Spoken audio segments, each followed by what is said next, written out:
Tarbiyah Sunnah Channel. Lillah Nyunnah Merenah. Assalamualaikum warahmatullahi wabarakatuh. Innal hamdalillah hamdan katsiran thayyiban mubarakan fih kama yuhibbu rabbuna wa yardah. Asyhadu an la ilaha illallah wahdahu la syarikalah wa asyhadu anna Muhammadan abduhu wa rasuluhu la nabiyya ba'dah. Qala Allah Ta'ala fi kitabil karim, a'udzu billahi samii'il 'aliim minasyaitonir rajim. Ya ayyuhalladzina amanu taqullaha haqqa tuqatih wa la tamutunna illa wa antum muslimun. Ya ayyuhan nasu taqu rabbakumul ladzi khalaqakum min nafsin wahidah wa khalaqa minha zawjaha wa basa minhuma rijalan katsiran wa nisaa'a wa taqullaha alladzi tasaaluna bihi wal arham innallaha kana 'alaikum raqiba. Ya ayyuhalladzina amanu taqullaha wa qulu qawlan sadida yuslih lakum a'malakum wa yaghfir lakum dunubakum wa ma yuti'illaha wa rasulahu faqad faza fawzan 'azima, amma ba'd. Bapak-bapak dan ibu-ibu, ikhwan maupun akhwat yang hadir di Masjid Umar bin Khattab di Desa Selacau, Batu Jajar, Bandung Barat, yang semoga Allah rahmati kita semua, dan juga para pendengar dan pemirsa yang bergabung di 1476 AM Radio Tarbiyah Sunnah dan juga melalui channel-channel yang ada di Tarbiyah Sunnah Media. Ayat yang akan kita kaji dari surah Al-Baqarah di sore hari ini yaitu menginjak kepada ayat yang ke-129, di mana Allah Subhanahu wa taala berfirman, a'udzu minasyaitonir rajim, Rabbana wab'ats fihim rasulan minhum yatslu 'alaihim ayatika wa yu'allimuhumul kitaba wal hikmata wa yuzakkihim innaka antal azizul hakim. Masih kembali Nabi Ibrahim dan anaknya Ismail berdoa kepada Allah, Rabbana, ya Rabb kami, ya Rabb kami. Jadi orangnya berdua, kadang sendiri doanya pakai Rabb kami. Jadi seolah-olah itu mewakili keseluruhan kaum muslimin, ya. Karena kaum muslimin itu kan bersaudara. Ya, walaupun yang berdoa kita sendiri atau berdua, tapi kita menggunakan lafaz kami, ya, seolah-olah itu mewakili seluruh kaum muslimin. Ya Rabb kami, ya, ini Nabi Ibrahim Ismail berdoa kepada Allah. Wa ba'ats fihim rasulan minhum, utuslah kepada mereka. Itu kan sebelumnya Nabi Ibrahim dan Ismail berdoa kepada Allah agar Allah menjadikan mereka berdua dan anak-anak keturunan mereka sebagai hamba-hamba Allah yang berserah diri kepada Allah Subhanahu wa taala. Ya. Berikutnya Nabi Ibrahim berdoa agar anak-anak keturunan mereka Allah utus untuk mereka itu seorang rasul dari kalangan mereka sendiri, yang membacakan kepada mereka ayat-ayat-Mu ya Allah, mengajarkan kepada mereka pula kitab dan hikmah, serta mensucikan hati-hati mereka. Innaka antal azizul hakim, sesungguhnya engkau ya Allah al-aziz, yang maha perkasa, al-hakim, yang maha bijaksana. Syekh Muhammad bin Shalih Al-Utsaimin menjelaskan potongan-potongan lafaz dari ayat tadi, ya, makna doa Nabi Ibrahim dan Ismail agar Allah mengutus kepada mereka dan anak-anak keturunan mereka seorang rasul dari kalangan mereka sendiri membacakan ayat-ayat Allah, ya. Artinya yang akan membacakan kepada mereka ayat-ayat Allah Subhanahu wa taala plus tentu menjelaskan isi kandungan dari ayat tersebut.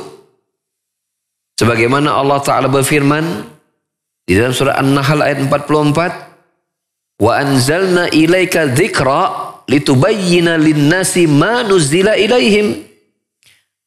Allah berfirman, dan kami telah menurunkan kepadamu Muhammad adzikr. Maksud adzikr di sini adalah apa? Al-Quran. Agar apa? Agar engkau menjelaskan kepada manusia apa-apa yang telah diturunkan kepada mereka. Jadi makna Rasul yang Allah utus itu membacakan ayat-ayat Allah bukan sekedar nih ayat Al-Quran dibacakan weh. Bukan. Bukan sekedar didengungkan ayat-ayat Allah Subhanahu wa taala tadi, bukan sekedar diperdengarkan diperdengarkan ayat Al-Quran saja semata, tetapi plus penjelasannya. Itu makna yatslu alaihim ayatika, yang Rasul itu membacakan untuk mereka ayat-ayatmu ya Allah, artinya memperdengarkan ayat Al-Quran kepada mereka, ya, dan sekaligus menjelaskan isi kandungan dari ayat yang diturunkan kepada mereka, sebagaimana Allah ya sampaikan hal itu dalam surat An-Nahl ayat 44. Wa yu'allimul kitab, dan agar mereka mengajarkan, dan agar Rasul itu mengajarkan kepada mereka kitab. Hampir para ulama tafsir sepakat bahwa mana kitab di sini maknanya adalah Al-Quran, yang membacakan kepada mereka ayat-ayatmu ya Allah, menjelaskan isi kandungannya dan mengajarkan kepada mereka Al-Quran. Ya, di mana di dalam Al-Quran itu ya berisi kabar-kabar yang jujur dan memberikan ibrah dan manfaat. Wa ahkamun adilatun, juga berisi hukum-hukum yang adil. Sebagian ulama menambahkan berisi tentang masalah ya tauhid. Ya, kalau kita lihat dalam kitab Ulumul Quran, ya, diantaranya Syekh Muhammad bin Shalih Al-Utsaimin juga ada buku tentang Ulumul Quran, ya, namanya Usulun fit Tafsir namanya. Bahwa isi kandungan Al-Quran itu terbagi menjadi 3. Ya. Yang pertama mengandung tauhid, menjelaskan tentang ya rububiyah Allah, uluhiyah Allah, nama-nama dan sifat-sifat Allah Subhanahu wa taala. Tauhid. Ya. Yang kedua berisi hukum-hukum. Ya. Praktek-praktek ibadah, hukum-hukum fikih. Di sana ada penjelasan tentang bersuci, salat, waktu salat, menjelaskan tentang saum, ada ayat tentang saum, ya, tentang zakat, tentang haji, tentang hutang piutang, tentang waris mewarisi, tentang jual beli, itu hukum-hukum. Yang ketiga adalah al-qisas. Al-qasas afwan, al-qasas. Kisah-kisah para nabi dan rasul. Ya, mulai dari bahkan di Surah Al-Baqarah menceritakan tentang Nabi Adam, awal penciptaan manusia. Menjelaskan tentang Nabi Nuh dan nabi-nabi setelahnya sampai kepada tentang Nabi kita Muhammad sallallahu alaihi wasallam. Ya, ini 3 kandungan besar Al-Quranul Karim. Yang pertama tentang tauhid dengan 3 aspek tauhidnya, rububiyah, uluhiyah, asma wa sifat. Yang kedua tentang hukum-hukum. Ya, hukum wudu, berwudu, bersuci, sholat dan seterusnya, sampai kepada masalah ya imamah, ya, mentaati pemimpin dan seterusnya. Yang ketiga berisi tentang qasas, yaitu kisah-kisah para nabi dan rasul. Nah, Nabi Ibrahim dan Ismail berdoa kepada Allah agar Allah mengutus kepada anak keturunannya, yaitu Rasul. Dan tentulah Rasul yang dimaksudkan di sini yang nanti akan mengajar kepada mereka Al-Quran. Siapa? Nabi Muhammad Sallallahu Alaihi Wasallam. Ya. Karena di situ disebutkan Rasul di antara mereka. Dan kita tahu kalau anak keturunan melalui Ismail berarti jalurnya bukan dari jalur Ishak. Karena kok Ishak itu kan Ishak, Yakub, Yusuf dan seterusnya. Bani Israel, Bani Ishak, Bani Yakub. Sedangkan yang berdoa ini adalah Nabi Ibrahim dan Ismail. Berarti maksudnya ke keturunan Arab itu. Dan dari Ismail inilah ayat ini ketika Nabi Ibrahim Ismail berdoa agar Allah mengutus kepada anak keturunan mereka seorang Rasul yang membacakan kepada mereka ayat Allah menjelaskan tentang isi kandungannya serta mengajarkan kepada mereka kitab Al-Quran. Tentulah dari jalur ini yang dimaksudkan adalah siapa? Nabi Muhammad SAW. Apakah mengajarkan mereka Al-Quran saja? Plus wa yu'allimuhumul kitab wal hikmah. Dan hikmah. Ya. Dan hikmah. Dan hampir banyak para ulama ahli tafsir mengatakan hikmah ini adalah as-sunnah. As-sunnah. Jadi mengajarkan kepada mereka kitab wa hikmah. Ya, al-kitab wal hikmah artinya mengajarkan kepada mereka Al-Quran dan sunnah. Ya, kitab dan sunnah, Al-Quran dan hadis. Ini menunjukkan kepada kita bahwasanya apa yang menjadi wahyu Allah Subhanahu wa taala itu, ya, apa yang menjadi agama Allah Subhanahu wa taala itu diturunkan dalam dua bentuk pedomannya, yaitu Al-Quran dan hadis. Al-Quran dan hadis.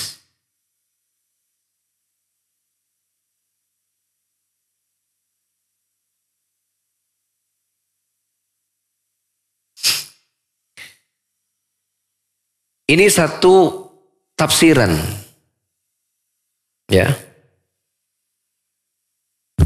Bahwasanya makna Alkitab wa hikmah itu artinya Al-Quran dan sunnah, Al-Quran dan hadis. Wa yahtamilu an yakuna al-murad biha ma'rifata asrar syariatil mutahhar. Ya. Juga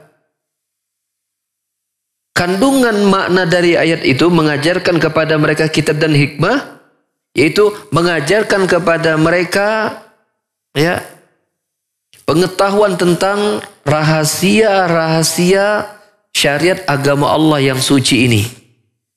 Yang bahwasanya ini adalah syariat agama yang sempurna, yang mengandung kemaslahatan likuli zaman wa makan. Untuk setiap zaman dan tempat. Untuk setiap waktu dan tempat.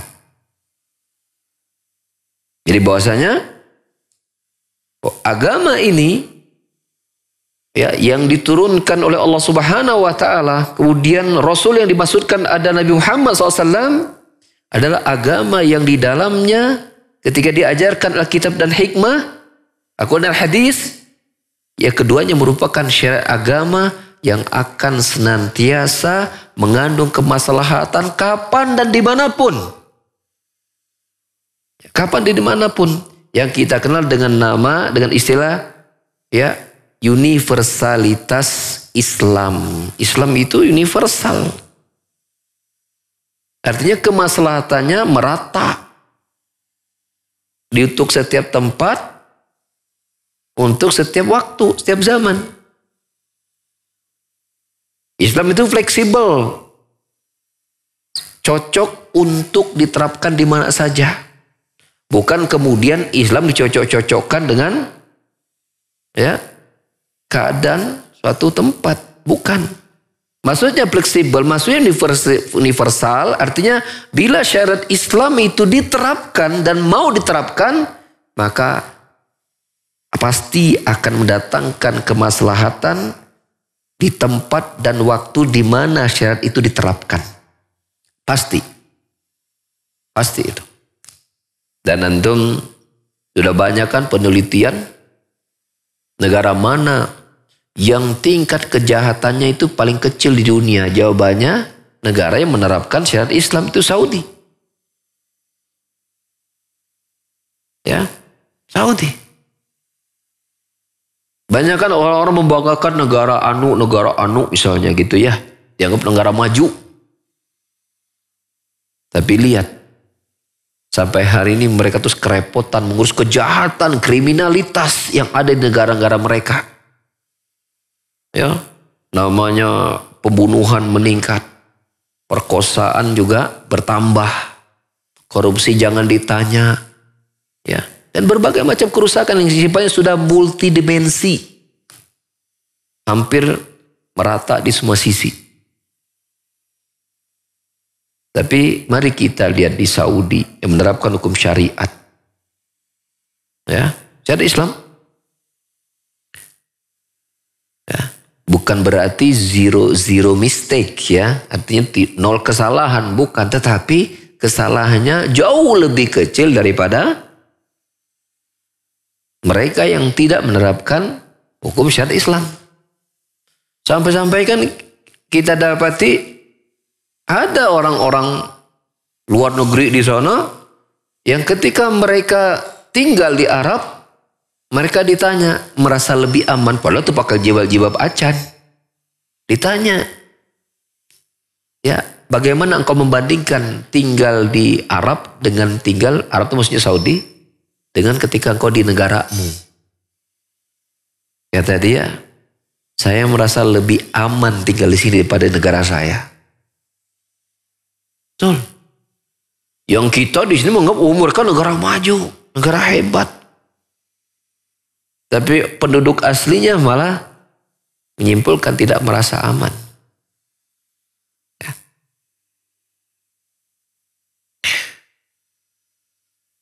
Di antara apa yang akan disampaikan oleh Rasul yang Nabi Ibrahim Ismail ini berdoa agar Allah mengutus Rasul kepada anak keturunannya. Di samping membacakan ayat-ayat Allah dan mengajarkan kepada mereka kitab dan sunnah, wa yuzakihim, juga untuk mensucikan mereka. Mensucikan mereka maksudnya apa? Yanmi akhlaqahum wa yutahhiruha minar radzail. Yaitu ya, agar membersihkan akhlak mereka dan mensucikan diri-diri mereka, akhlak-akhlak mereka itu dari hal-hal yang bersifat hina. Ini makna tazkiyah. Ini makna tazkiyah. Ya, yang kita kenal dengan istilah tazkiyatun nufus. Mensucikan jiwa itu artinya apa? Menjadikan jiwa itu bersih dan ya terfilter yang kotor-kotornya dan terbuang. Itu makna tazkiyah, tazkiyatun nufus. Mensucikan jiwa. Karena arti mensucikan yang tadinya kotor dijadikan bersih. Itu mana mensucikan. Ya. Jadi ada proses di situ, ada usaha itu yang tadinya ya akhlaknya kotor menjadi bersih, mulia menjadi akhlaknya.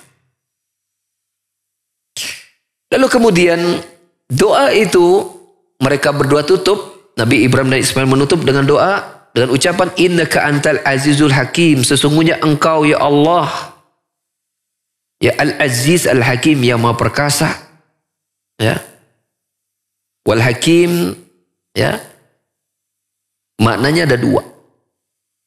Hakim itu dzul hukmi wal hikmah. Engkau adalah pemilik segala hukum dan pemilik segala hikmah. Jadi engkau Allah al-hakim, bahwa engkaulah yang menurunkan semua hukum-hukumnya. Dan itu adil dan penuh dengan hikmah dari semua hukum yang engkau turunkan ya Allah. Itu makna al-hakim. Ya. Jadi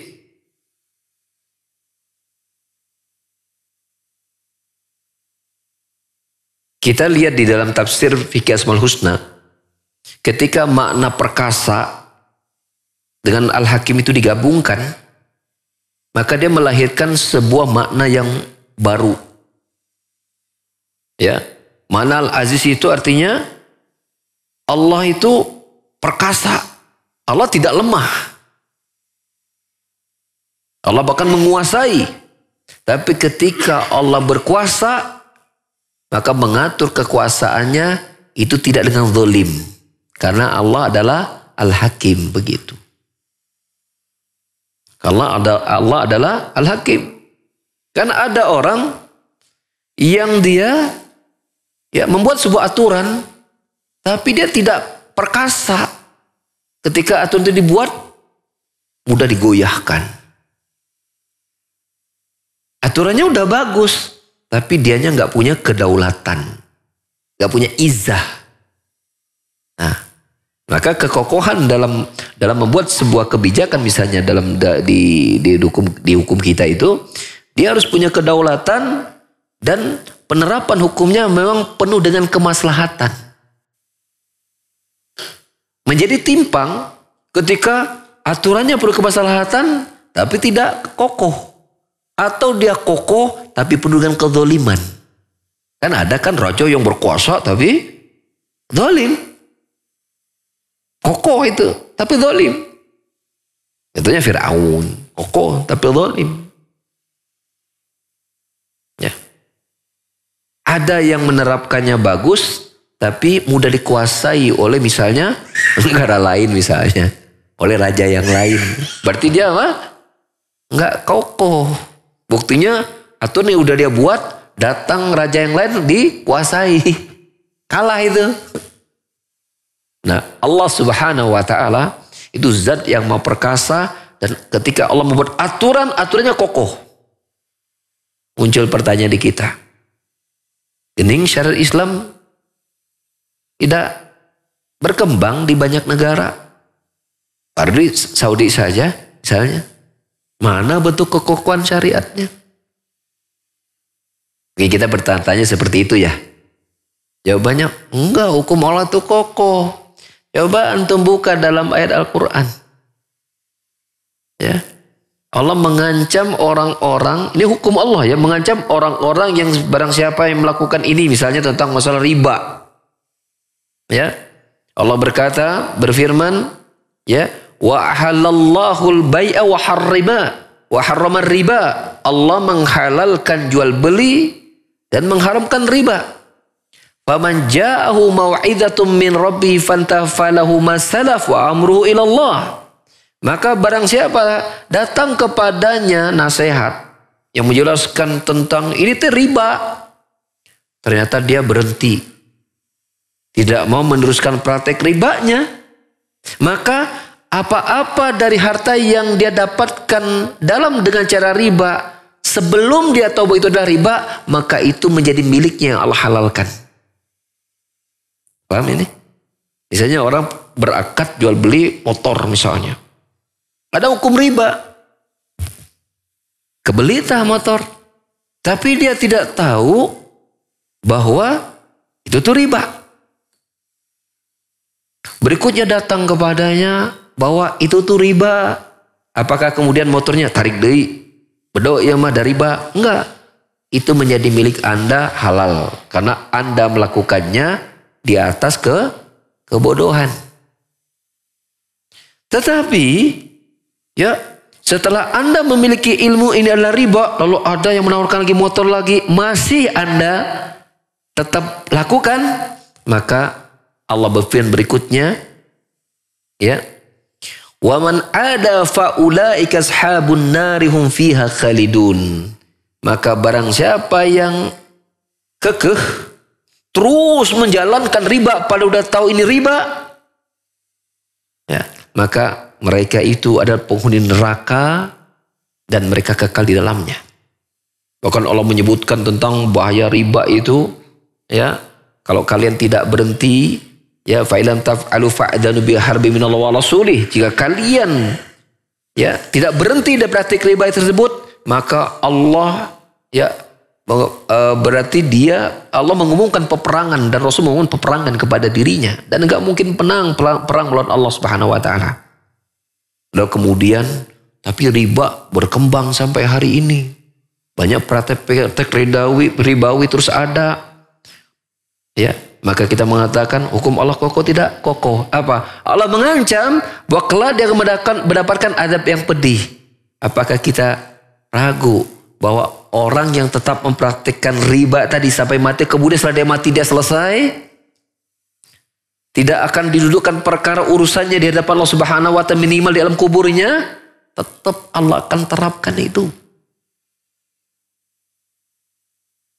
Ya.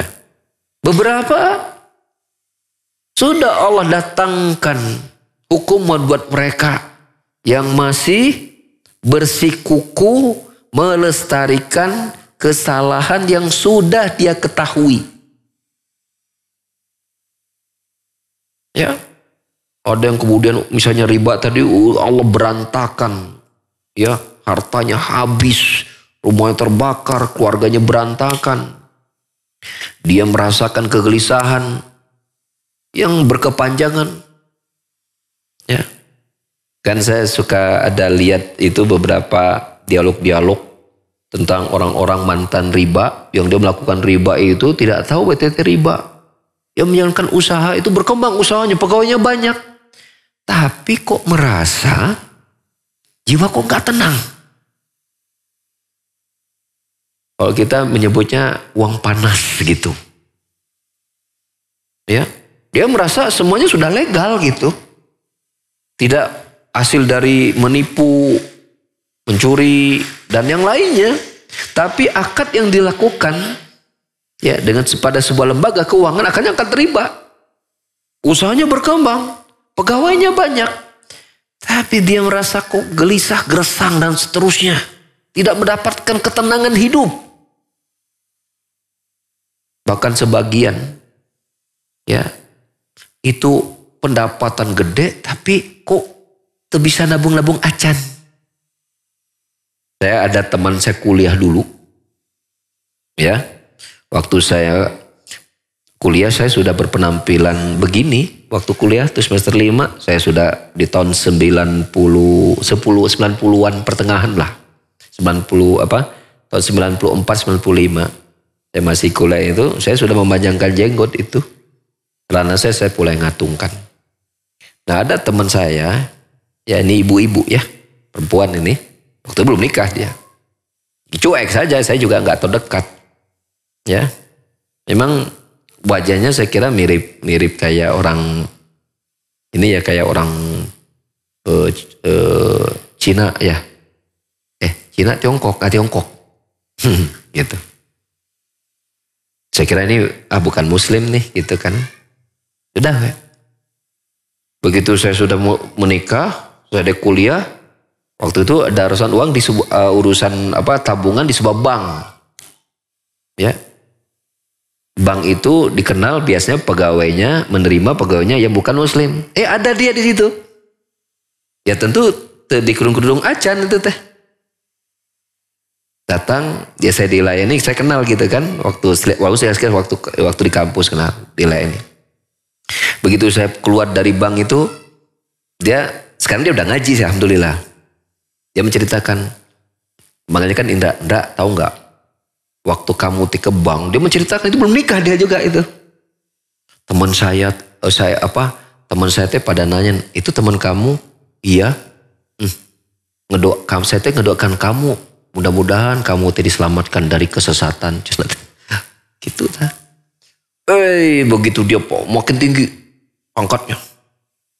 Itu makin naik menikah dan punya anak, makin naik jabatannya. Beleduk mulai tahu tentang riba. Ternyata Muslim dia. Ngaji. Ya. Tahu riba. Si perusahaan dia itu, lembaga keuangan ini terus mempertahankan supaya dia jangan keluar. Dikasih ini, kasih itu, enggak. Ya, dia cerita ke saya. Dia gak, suami istri kerja, suaminya kan chef ya. Itu. Gaji itu gede sebulan itu. Tapi susah ngasih jajan orang tua aja tuh susah. Tapi begitu resign dari bank, Suaminya juga resign juga dari hotel karena hotel juga banyak hal yang dia juga nggak cocok gitu kan. Dia udah master, suami juga chef juga. Gitu. Baru dalam rangka ternyata memang gaya hidup ya. Ketika merasa uang termasuk tuh mulai banyak beli ini segala macem. Yang mana di tiap pembelian itu kan pembayarannya kan riba juga. Gitu kan. Kredit itu riba. Itu pemasukan gede. Jajanin bakso orang tua aja nggak bisa. Akhirnya begitu mereka selesai riba, dia jualin semua aset-aset mereka, mobil, rumah dijualin, disisakan beberapa bagian, nggak semuanya dilepas, gitu ya. Memulai usaha baru, itu masya Allah pemasukannya jauh lebih kecil daripada pemasukan di sebelumnya, tapi dia merasakan ketenangan luar biasa dan bisa beliin jajan untuk orang tuanya. Bayangkan, barokah. Ya, itu satu di deretan mungkin ribuan jutaan orang-orang yang telah menyadari riba dan kesengsaraan yang Allah segerakan di dunia sebelum di akhirat. Itu menunjukkan apa? Hukum Allah itu kokoh gitu loh. Memang pemberantasan ribanya belum terjadi, ya kan? Tapi orang-orang yang sadar ini berbahaya dan merasakan penderita di riba itu bermunculan dan mereka apa? Meninggalkan praktek itu. Pemberantasnya tidak ada, tapi pelakunya meninggalkan. Bukankah itu kekokohan dari syariat agama? Kokoh. Ya. Nah, Allah Subhanahu wa taala Al-Hakim, ya, Al-Aziz Al-Hakim, ya, zat yang maha perkasa dan hukumnya hukum yang kokoh dan penuh dengan kebijaksanaan. Kalau ada bijaksana, kita tambahkan bijak sini juga. Bijaksana, bijak sini. Rata kebijakan Allah Subhanahu wa taala. Ya. Dari ayat ini Syekh Muhammad Utsaimin ya, setidak-tidaknya mengambil 9 faidah. Faidah yang pertama, daruratin nasi ila ba'sir rusul. Betapa mendesaknya manusia itu akan pengutusan Rasul kepada mereka. Ya, maka kita lihat Nabi Ibrahim dan Nabi Ismail tahu mereka ini Nabi dan Rasul, tapi mereka menyampaikan kepada manusia yang ada pada hari itu. Yang ada pada hari itu. Lalu bagaimana dengan anak-anak keturunan mereka? Siapa yang membimbing mereka? Maka harus ada Rasul yang akan meneruskan estafet itu. Maka berdoalah Nabi Ibrahim dan Ismail agar anak-anak mereka ini adalah Rasul yang akan apa? Yang akan datang kepada mereka. Menunjukkan bahwasanya manusia itu butuh kehadiran Rasul. Ya. Kalau seandainya ya manusia tidak diberikan aturan dengan Allah mengutus Rasul, maka semua orang akan membuat aturannya masing-masing dan itu akan memunculkan apa? Ego mereka masing-masing, memunculkan ya keunggulan masing-masing dan itu rawan dengan apa? Dengan perpecahan yang kuat menguasai yang lemah, hukum riba yang bermunculan.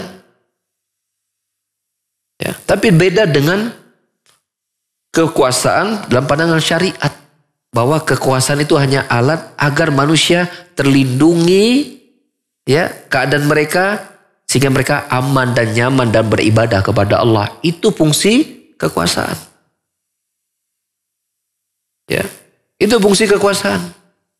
Dia instrumen yang agar manusia yang berada di tempat di bawah kekuasaan tersebut itu merasakan aman dan nyaman menjalankan syariat Allah Subhanahu wa taala. Ya, seperti itu.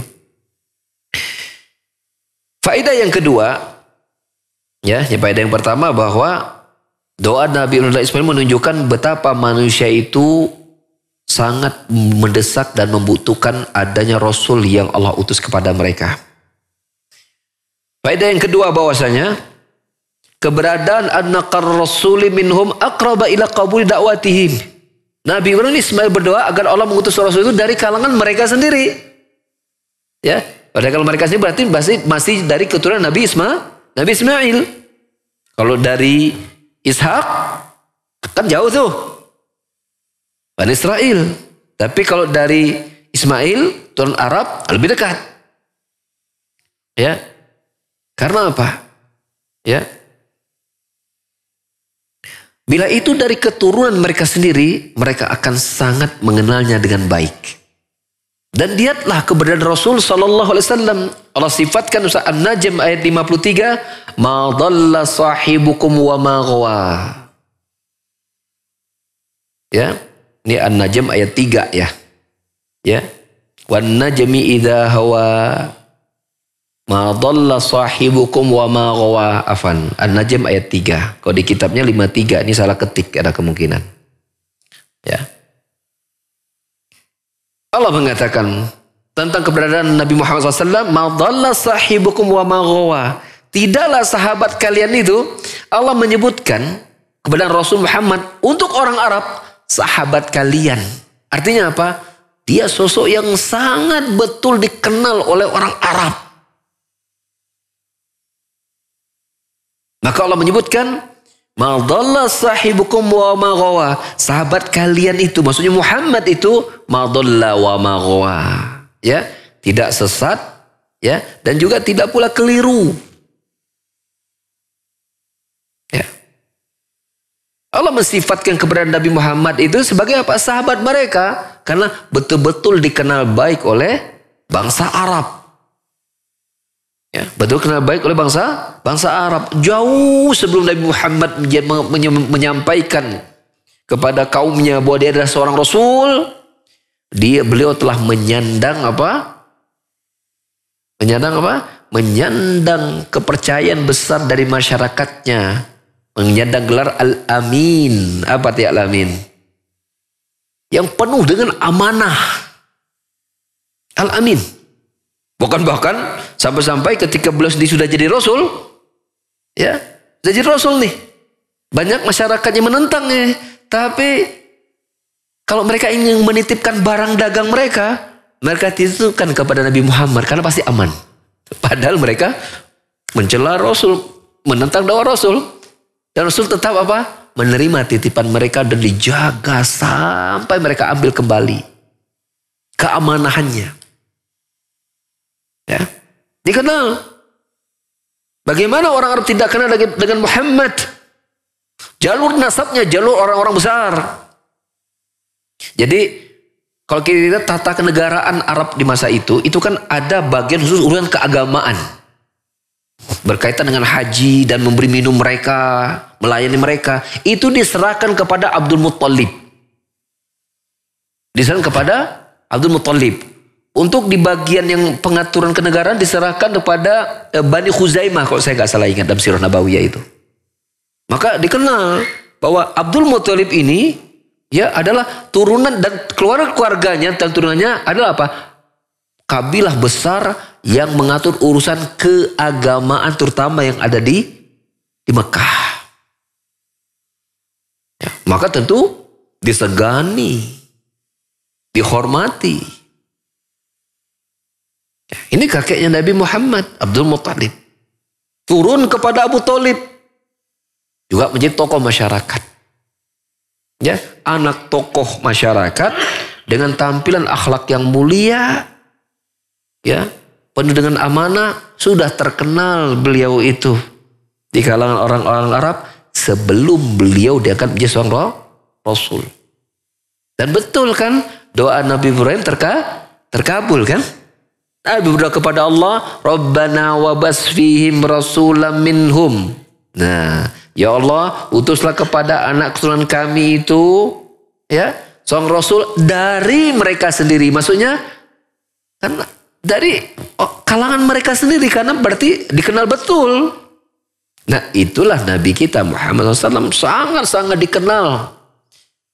Ya, nasabnya, bahkan kepribadian beliau yang begitu mempesona. Tidak pernah mereka mendapatkan Nabi itu berdusta. Sampai-sampai ada orang Arab Badui, ya, mudah masuk Islam ketika mereka tahu, ya, ketika dia tahu bahwa ada seorang mengaku sebagai Rasul Allah, utusan Allah, Maka ditanya tentang kepribadiannya. Apakah dia pernah berdusta kepada manusia? Tidak ada satupun manusia yang pernah mendapatkan kedustaan pada dirinya. Maka kata seorang Arab Badui ini berkata begini, kalau dia tidak pernah berdusta atas nama manusia, maka dia tidak akan berani berdusta mengatasnamakan Allah, mengaku-ngaku dia Rasul Allah dan beriman. Beriman. Ya.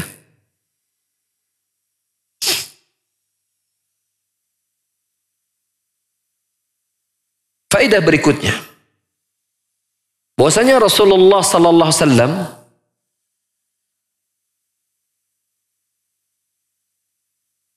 Allah Subhanahu wa taala sematkan kepada dirinya kebaikan-kebaikan, ya, di mana ya predikat mulia beliau dalam ayat ini ya ada 3 pekerjaan utamanya. Yang pertama, yatslul ayat, membacakan ayat-ayat. Yang kedua, wa yu'allimul kitab. Yang ketiga, wa yu'allimu al-hikmah wa yuzakihim, ya. Yang ketiga, ilmu kitab wal hikmah wa yuzakihim.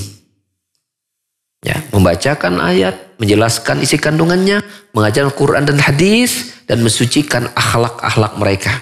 Makanya kita dapat di hadis Nabi SAW, innama bu'istu liutammima makarimal akhlak. Sesungguhnya aku diutus untuk menyempurnakan akhlak yang mulia. Akhlak yang mulia artinya akhlak yang baik itu dipupuk dan dikembangkan. Akhlak yang buruk tinggalkan. Itu salah satu tugas yang diemban oleh para rasul, salah satunya Rasul kita Muhammad SAW. Jadi dalam dakwah itu, ya, tidak saja kemudian seseorang itu beribadah ikhlas kepada Allah Subhanahu wa taala, agar mereka beribadah hanya untuk Allah Subhanahu wa taala, tapi juga kita belajar mendidik umat agar mereka merubah akhlak mereka. Yang tadinya buruk menjadi baik, yang tadinya jahat menjadi tidak jahat, yang tadinya malas mestinya rajin, yang tadinya tukang tipu-tipu sekarang menjadi ya payun jujur-jujur. Tadi mah tukang tipu-tipu berubah menjadi payun jujur-jujur. Ya enggak? Kan gitu pasangannya. Berubah itu. Oh bener. Sejarah membuktikan para sahabat itu banyak dulunya tukang mabuk. Ya. Tukang perang, tukang bunuh, tukang begal. Wah, itu udah menjadi pemandangan yang biasa. Begitu datang Islam, mereka tinggalkan semua. Menjadi manusia yang baru dengan karakter yang baru dan mulia dan disegani, ya disegani oleh ya musuh dan dikagumi oleh teman. Gitu. Padahal dulu mereka itu pelaku-pelaku keburukan yang hebat-hebat, gitu kan? Yang babar hala. Sampai-sampai saya mendapatkan sebuah asar tentang Umar bin Khattab. Ya, kata Umar bin Khattab, dulu di masa jahiliyah ada 2 kejadian yang aku lakukan. Yang satu kejadian membuat aku tertawa, yang satu kejadian membuat aku menangis, dan kejadian yang lain membuat aku tertawa. Kejadian yang membuat aku menangis adalah ketika aku menggali lubang untuk kuburan anak perempuanku bersama dirinya. Dia menggali lubang tersebut. Ketika lubang itu sudah kurasakan cukup, maka aku suntrungkan, didorong itu anaknya, dikubur hidup-hidup. Tiap kali aku mengingat itu aku menangis. Anda membayangkan ya, tuh anak kan sebelum kelelep kan pasti manggil dulu tuh. Udah kedorong kan pasti teriak, panggil mungkin bapaknya dengan panggilan abah, abah gitu kan. Oh, tapi si abahnya terus sambil teriak juga sampainya nggak ada suara, mati. Nah, ketika nuraninya sudah bersih dengan Islam, tiap kali dia mengenal itu, dia selalu menangis Umar bin Khattab. Kejadian kedua yang membuat dia selalu kalau ingat itu selalu tertawa adalah dulu di masa jahiliyah, aku membuatkan Tuhanku itu dari roti. Cibarahalanya dibuat dari roti. Aku simpan di samping tempat tidurku agar dia bisa melindungiku sampai pagi hari. Dan ketika aku terbangun dan aku merasa lapar, maka roti itu aku makan. Kalau bahasanya Tuhanku kumakan. Gitu. Tiap kali dia mengenai itu dia tertawa mentertawakan kebodohannya dalam kesyirikannya, kan begitu. Seperti itu. Ya, berubah. Akhlak mereka menjadi akhlak yang mulia, ya. Ibadah mereka menjadi ibadah yang ikhlas karena Allah Subhanahu wa taala, jauh dari kesyirikan, dan juga perilaku mereka berubah 100% drastis. Makanya ya, bila kita dapati ada orang-orang yang menuduh Islam kaum muslimin, coba katanya, kalau memang Islam itu agama yang benar, atuh gening di Indonesia banyak orang Islamnya gara roreng gening. Sok banyak koruptor saha orang Islam, gitu kan? Ayo biasa melakukan kejahatan yang lain, siapa orang Islam, gitu kan? Apa jawaban kita dalam membela Islam? Begini. Kalau Anda ingin melihat bahwa Islam itu ya ada agama yang hak dan bisa membangun generasi yang hebat, jangan lihat orang Islamnya yang ada sekarang. Kalau ingin membuktikan Islam itu agama yang hebat, jangan lihat yang sekarang. Sekarang memang sudah jauh dari yang asli. Kalau ingin melihat kehebatan Islam, lihat para sahabat Rasul Sallallahu Alaihi Wasallam. Lihat kejahatan apa yang sudah mereka lakukan. Bisa jadi belum ada melakukan kejahatan itu oleh orang Islam yang ada sekarang. Itu dilakukan oleh sahabat-sahabat. Kerjanya membunuh orang, merampas harta, melakukan ini dan itu. Tapi ketika datang Islam, bersih mereka dari yang seperti itu. Mereka membawa panji-panji kemuliaan, mendakwakan atas nama Allah dan Rasulnya. Itu para sahabat. Maka ambil kok teladanan. Bila melihat Islam, jangan lihat orang Islam yang ada sekarang.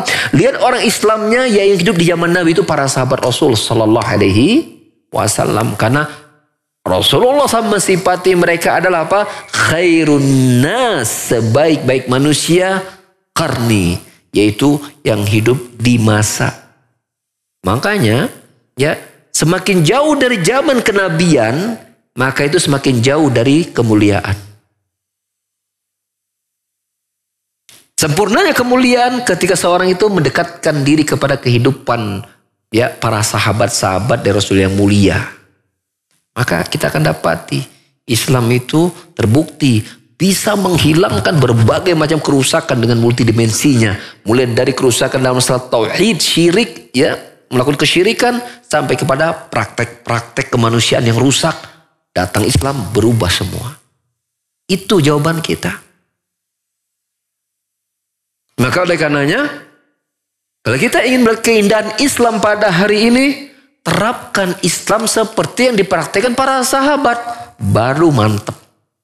Tapi kalau berislamnya udah campur-campur, udah dengan model yang baru, dengan berbagai macam bentuknya yang berbeda dengan para sahabat dan praktikan agama, ya nggak akan maju-maju.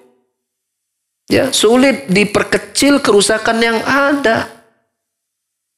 Makanya Imam Malik rahimahullah ta'ala berkata, ya, la yasluha akhiru hadhil umma illa ma aslaha awwalaha. Tidak akan baik akhir urusan umat ini kecuali apa yang telah menjadi baik generasi awalnya. Maka bila Islam ingin harum, kaum muslimin menjadi pamornya naik, disegani oleh lawan, dikagumi oleh teman, kembalikan praktek ibadah kita, akidah kita seperti yang pertama kali diterima oleh para sahabat Rasul SAW, maka pasti akan bangkit kemuliaan Islam itu. Makanya dakwah merujuk kepada para sahabat itu dakwah yang membuat kaum muslimin itu akan bangkit. Maka jangan heran itu mulai ditakuti dan ketar-ketir orang-orang itu. Lihat dakwah ini sudah mulai berkembang. Mereka pasti tidak akan diam. Ya.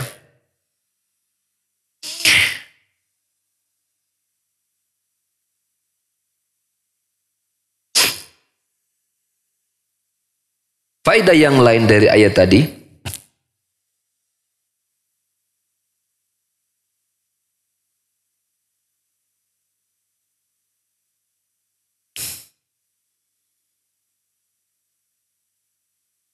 Dan sebenarnya sudah beberapa sudah saya sampaikan. Saya langsung saja pada faedah yang terakhir saya kira. Yaitu munasabatul izzati wal hikmati li ba'si rasul. Ya. Berisi kecocokan, ya, kesesuaian, ya, izzat dan hikmah pada pengutusan Rasul. Itu zahiratun jiddan, itu tampak banget. Karena apa? Karena semua yang didatang oleh Rasul, apa yang Rasulullah dakwahkan itu penuh dengan hikmah. Wa fi izzah. Ya, dan di dalamnya mengandung apa? Kedaulatan, kekokohan agama ini. Allah Ta'ala berfirman surah Al-Munafiqun ayat 80, walillahil izzatu walirrasuli walil mu'minin. Ya, izzah, kemuliaan, keperkasaan, keunggulan itu milik Allah, Rasulnya, dan orang-orang yang beriman. Ya. Apakah orang beriman ini orang Arabkah atau orang Ajam? Selama mereka beriman kepada Allah Azza wa Jal, menegakkan perintah Allah Subhanahu wa taala, mesti dia akan mendapatkan kemuliaan, kekokohan, keunggulan. Ya. Wa man lam yakun kadzalik fa innahu fatahu bil izza biqadri ma akhalla biminal iman. Maka barang siapa yang keadaannya tidak seperti itu, maka lunturlah izahnya, kemuliaannya, keunggulannya, keperkasaannya, ya, seiring dengan lunturnya iman yang ada pada mereka, seiring dengan berapa banyaknya amal soleh yang telah mereka tinggalkan. Oleh karena itu, wajib bagi kita untuk mengikat, ya, iman di antara kaum muslimin itu dengan ikatan yang sangat kuat. Karena bila umat ini bersatu dengan didasari iman yang dididik oleh Rasulullah SAW dan pemahaman Rasul dan para sahabatnya, maka izah akan bangkit untuk kaum muslimin. Ya, kemuliaan akan ada pada mereka. Ya, jika kita dapati Nabi Sallallahu Alaihi Wasallam bersabda dalam hadis Bukhari, ya, Rasul bersabda, "Idza tabaya'tum bil 'inah wa akhadhtum asnabal baqar wa raditum biz zara' wa taraktumul jihada fi sabilillah sallatallahu alaikum dhulla la yanzi'uhu ankum hatta tarji'u ila dinikum." Idza tabaya'tum bil 'inah, kata Nabi SAW, jika kalian sudah saling melakukan akad jual beli dengan cara ina itu salah satu praktek ribawi dengan menetapkan diantaranya dua harga. Ya, salah satu contoh praktek riba. Artinya bila kalian sudah melakukan bisnis dengan cara riba, wa akhadtum asnabal baqar, dan kalian mengambil ekor-ekor sapi, ketika kalian memiliki kekuasaan jabatan, kalian berlaku zalim. Waraitum bizara, dan kalian ridho dengan apa? Kebun-kebun kalian, sawah-sawah kalian, bisnis-bisnis kalian. Hubud dunia, hubul har, hubul mal, cinta harta, itu yang dikejar. Wa tarakul jihad fisabilillah, dan kalian tinggalkan jihad dan Allah Subhanahu wa taala. Kalian tidak peduli dengan agama ini, kalian tinggalkan untuk membela dan mendakwakan agama ini. Lihat, ketika kaum muslimin sudah bisnisnya dengan cara riba, mereka sibuk dengan urusan dunia mereka. Yang mereka pikirkan uang, bisnis, kerja. Ya kan? Dan kemudian mereka tidak mau memikirkan agama Allah. Apa kata Rasul? Allah akan timpakan musuh kalian itu agar bisa menguasai kalian. Dan Allah tidak akan cabut kehinaan itu dari kalian sampai kalian kembali kepada agama kalian. Maka rujuk ila din, dan kembali kepada agama. Tentulah kita mengatakan agama dengan pemahaman siapa kalau bukan seperti perkataan Imam Malik, yaitu apa? agama yang dipraktekkan oleh para sahabat Rasul, Muhammad salafus soleh, salaf sunnah wal jamaah. Ya. Maka itu akan apa? Membuat Islam akan kembali bangkit dan jaya. Itu janji Allah melalui lisan Rasulnya sallallahu alaihi wasallam. Tapi kalau kita sudah nggak peduli dengan agama, nggak peduli dengan dakwah, ya, yang kita cari uang, apalagi kita dalam praktek mencari hartanya, nggak peduli ini harta halal haram, riba atau tidak, menipu atau tidak, zalim atau tidak, maka umat Islam akan hina di hadapan musuh-musuhnya. Oleh karena itu, kemunduran Islam itu bukan karena musuhnya hebat.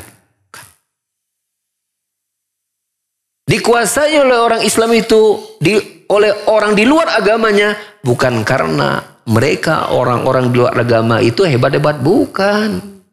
Enggak. Tapi karena umat Islamnya telah meninggalkan sebab kemuliaan mereka, yaitu apa? Agamanya. Karena Allah kan sudah menetapkan walillahil izzatu wali rasulihi walil mu'minin, dan keunggulan, keperkasaan, kejayaan, ya, itu milik Allah, milik Rasul, dan milik orang beriman. Itu kan Allah yang menyatakan demikian.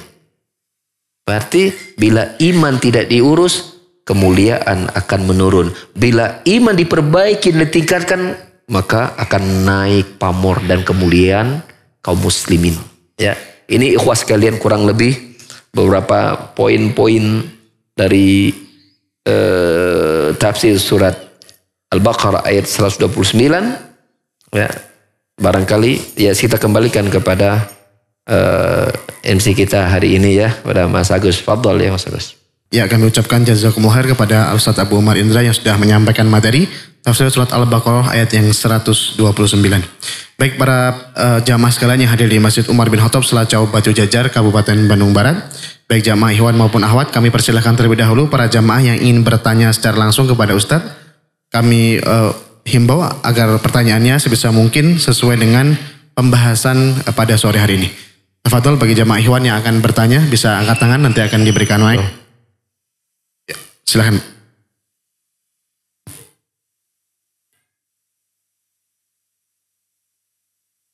Bismillahirrahmanirrahim. Assalamualaikum warahmatullahi wabarakatuh. Waalaikumsalam warahmatullahi wabarakatuh. Ustadz, pertanyaan yang berkaitan dengan riba. Seumpamanya ada seseorang yang akan membeli kendaraan motor umpamanya, terus dia berniat untuk tidak membayar kredit dengan terlambat. Sementara pasti di akadnya ada ribanya, karena biasanya aturan yang berlaku di leasing kalau ada keterlambatan dalam angsuran kena denda, dan tidak membayar beberapa bulan itu kena sita. Ya. Apakah orang tersebut sekalipun niatnya tidak akan telat untuk membayar angsuran, apakah kena riba juga? Iya.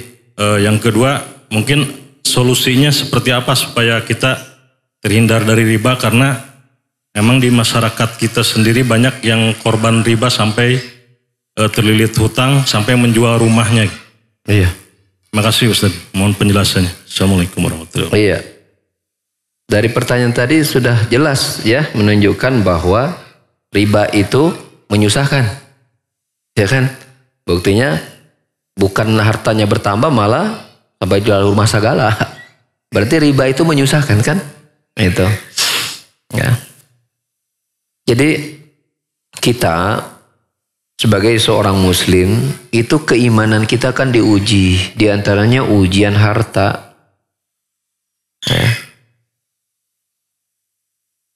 Di depan mata kita, harta-harta yang didapatkan semuanya, misalnya kebanyakan, anggaplah kebanyakan, walaupun ya masih banyak cara-cara yang halal mah. Yang ditawarkan perkara-perkara yang haram. Di antaranya riba tadi misalnya. Apakah Kita beralasan bahwa kita butuh ini, kendaraan ini misalnya dengan alasan ini darurat. Jawabannya tidak. Ya. Tidak.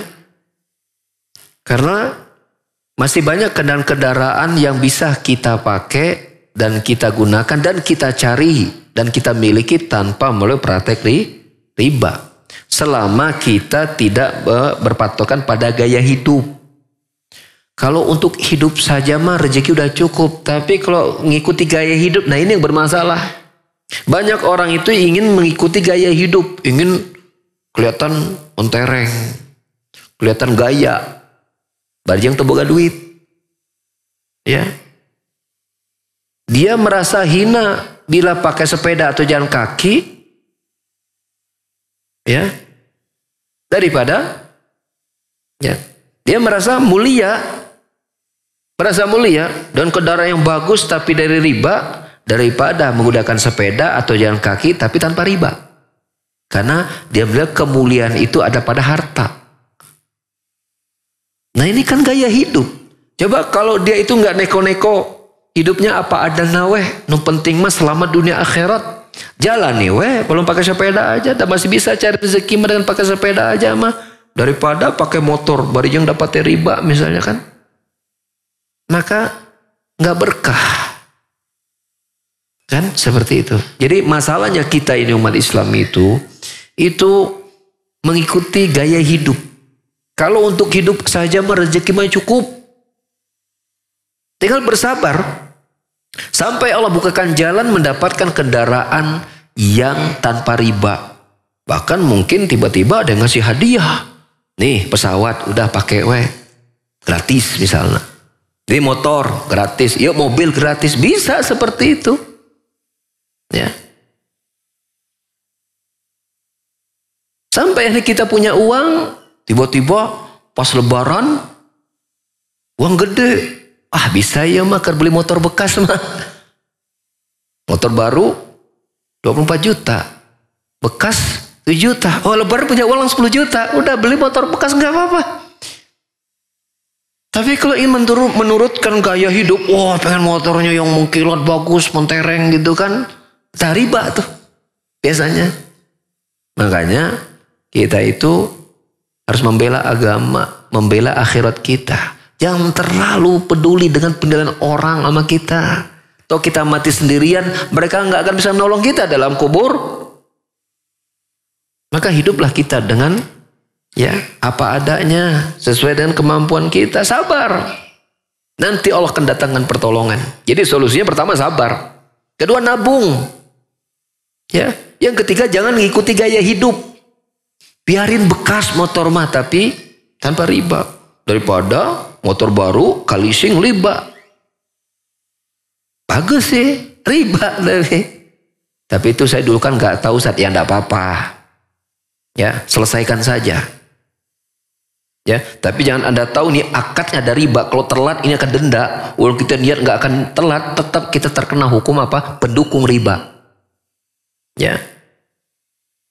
Rasul menyebutkan praktik riba itu akilahu wa katibahu wa syaidahu hum fihi sawa.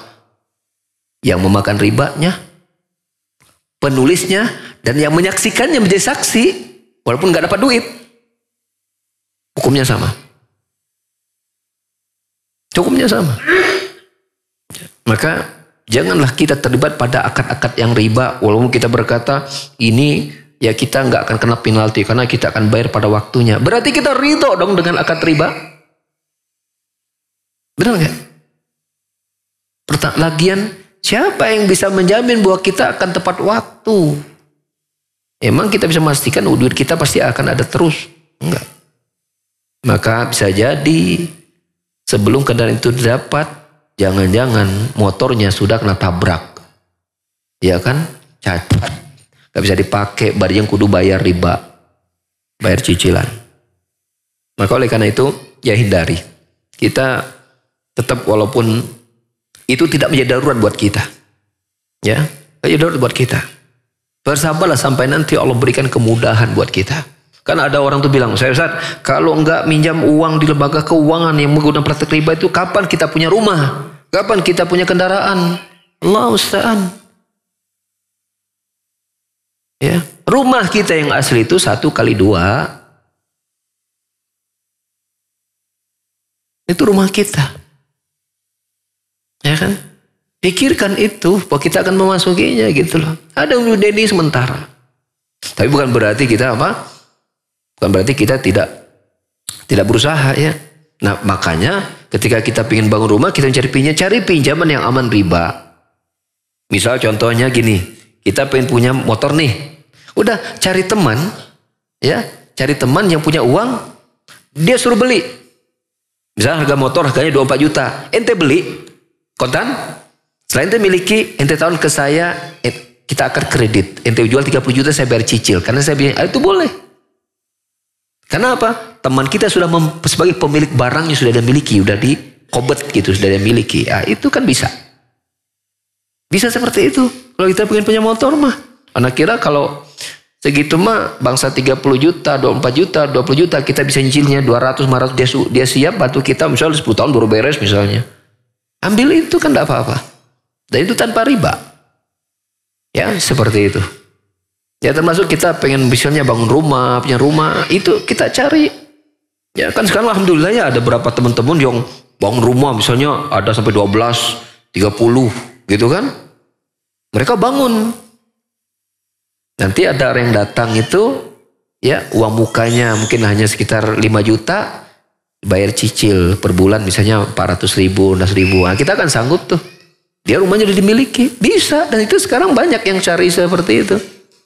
Ya, udah banyak dipermudah. Tinggal kita harus sabar mencari informasi. Dan jangan putus asa dari rahmat Allah Subhanahu wa ta'ala. Jangan. Kalau belum ketemu sabar. Jangan ngikutin nafsu. Ingin gaya hidup. Itu jangan. Yang jadi masalah kita kenapa orang riba? Karena ngikuti gaya hidup. Kalau untuk hidup insya Allah rezeki mah ada. Tapi untuk kita gaya hidup ini yang bermasalah. Ya. Baik, syukron jawabannya Ustadz. Untuk berikutnya silahkan dari akhwat yang ingin bertanya. Dan bisa jadi pertanyaan terakhir kita di sore hari ini. Ya. Sudah menunjukkan waktu pukul 17.20. Silahkan bagi para akhwat yang ingin bertanya yang hadir langsung di Masjid Umar bin Khattab. Baik Ustadz, kalau tidak ada mungkin ada satu pertanyaan dari Instagram. Assalamualaikum Ustadz, izin bertanya di luar tema terkait kurban Ustadz. Saya perempuan dan belum menikah. Saya tinggal berbeda kota dengan orang tua. Alhamdulillah saya punya kelapangan rezeki dan berniat berkurban sapi pada tahun ini. Pertanyaannya, apakah kurban saya itu bisa atas nama keluarga? Karena mengingat sapi untuk 7 orang. Ataukah hanya untuk diri saya sendiri Ustadz? Mohon penjelasannya. Atur nuhun, jazakumullahu khair. Jazakallahu khairan. Iya, jadi satu orang dari kepala keluarga itu pahalanya untuk semua anggota keluarga. Jadi bila Anda sudah bekerja dan belum berkeluarga, serahkan itu ke bapak Anda atau atas nama bapak Anda. Jadi urunan pada sapi 7 itu pakai dana Anda tapi atas nama bapak Anda.